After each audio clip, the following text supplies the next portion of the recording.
আমি আমার রান্নাঘরে চলে আসলাম আজকে সন্ধ্যার নাস্তা তৈরি করার জন্য। আসসালামু আলাইকুম, কেমন আছেন সবাই? আজকে আমি প্যানকেক তৈরি করব। এই জন্য নিয়ে নিলাম 2টা ডিম। ডিম 2টা ভেঙে আমি পাশে রেখে দিলাম। হালকা কুসুম গরম পানিতে গুঁড়া দুধ নিয়ে নেব 2 চামচ মতো। দুধটা আমি সুন্দর করে গুলে নিয়ে পাশে রেখে দেবো।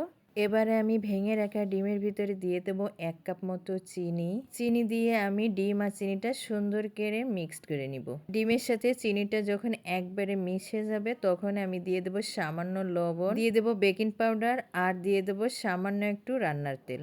সবগুলো উপকরণ আমি ব্যাটার দিয়ে সুন্দর করে মিক্সড করে নিব। দিয়ে দেবো 1 কাপ মতো ময়দা বা আটা। আটা দিলে বেশি ভালো হয়, তাই আমি আটা দিয়েই তৈরি করছি আজকের প্যানকেকটা। এবার আমি দিয়ে দেবো সেই গুলে রাখা দুধটা।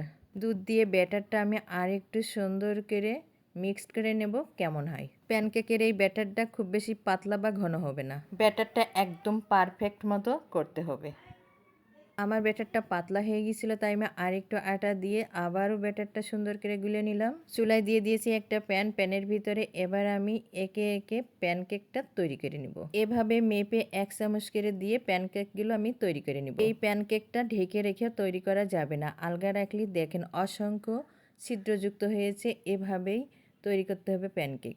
আমি এটা উল্টে দিলাম, দেখুন কালার কি সুন্দর এসছে। একে একে সব প্যানকেকগুলো আমার তৈরি হয়ে গেছে। আমি আমার বাচ্চাদের যতটা সম্ভব পারি স্বাস্থ্যসম্মত নাস্তা দেওয়ার, বাইরের খাবার একেবারেই আমি দিই না।